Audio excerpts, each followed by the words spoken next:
Hello everyone, and welcome to another episode of Inquire and Inspire. I'm your host Jasmine Velasco, and today we're diving into a topic that many of us can relate to, approaching someone you admire.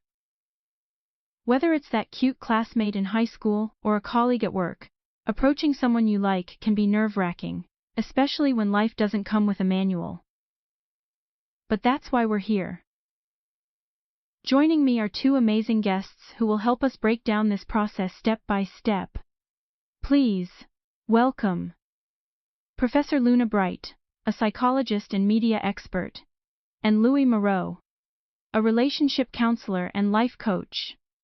Thank you both for being here. Thank you for having me, Jasmine. I'm excited to share some insights today. It's a pleasure to be here, Jasmine. This is going to be a fun and nostalgic discussion. Absolutely.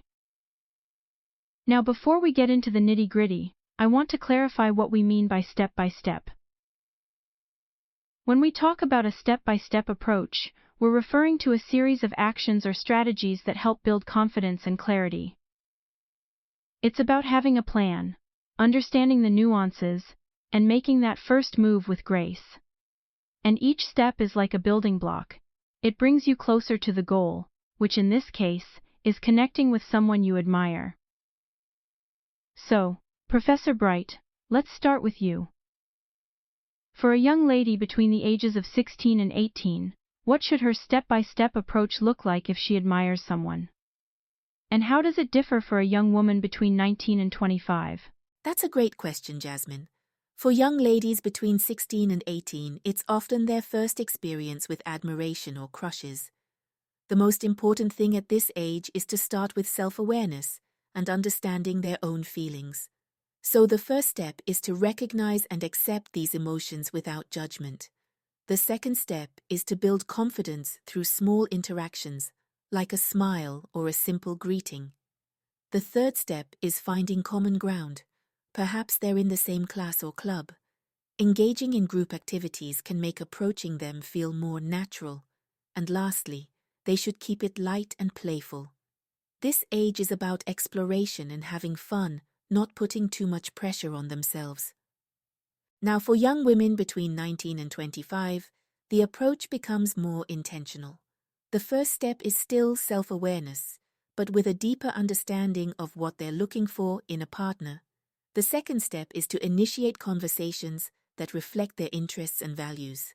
It's not just about small talk anymore. It's about meaningful exchanges. The third step is to be direct. If they're interested, they can express it clearly, but respectfully. The fourth step is patience and observation. They're more mature now and can assess compatibility better.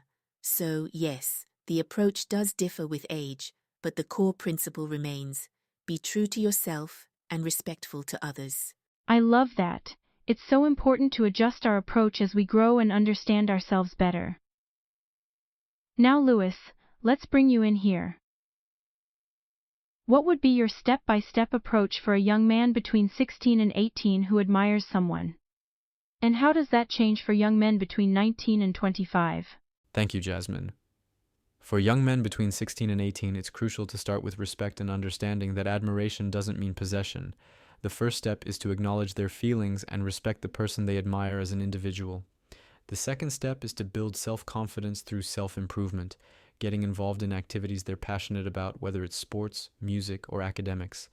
This naturally builds their self-esteem.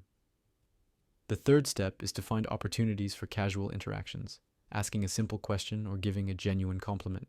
Keep it light and friendly. And finally, the fourth step is to listen and learn.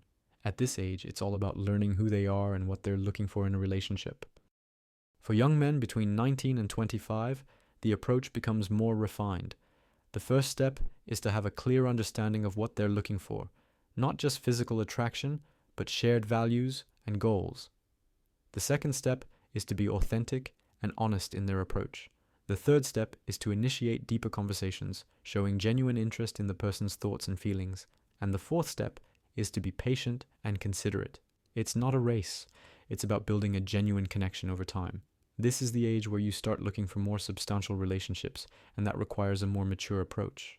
That's wonderful advice, Louis.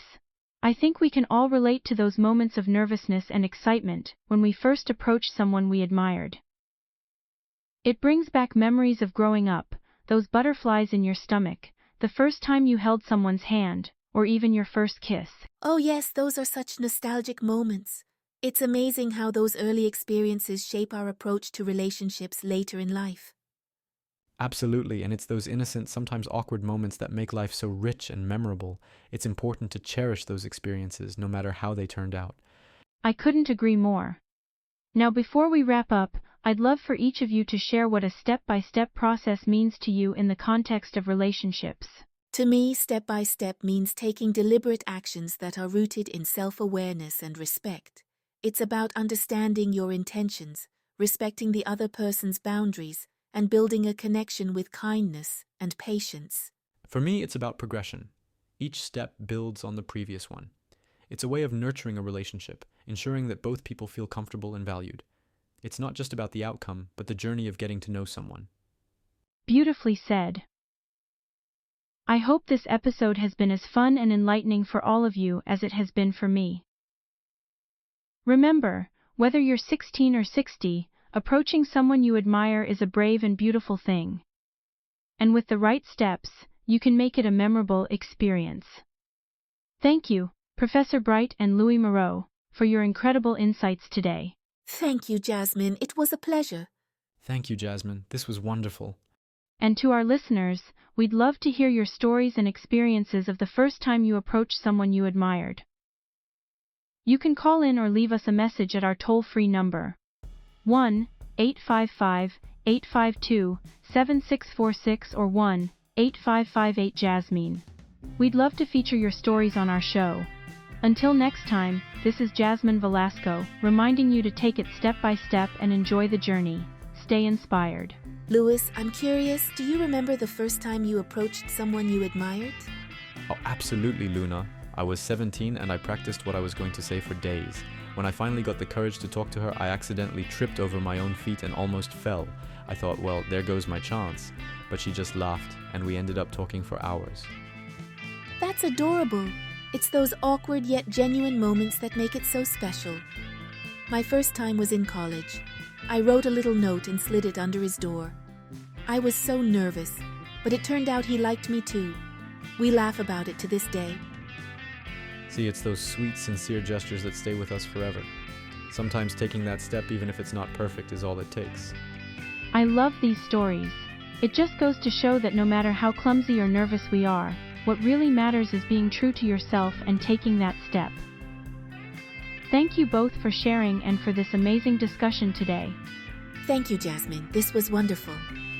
Yes, Jasmine, thank you. And to all the listeners, don't be afraid to take that first step. You never know where it might lead.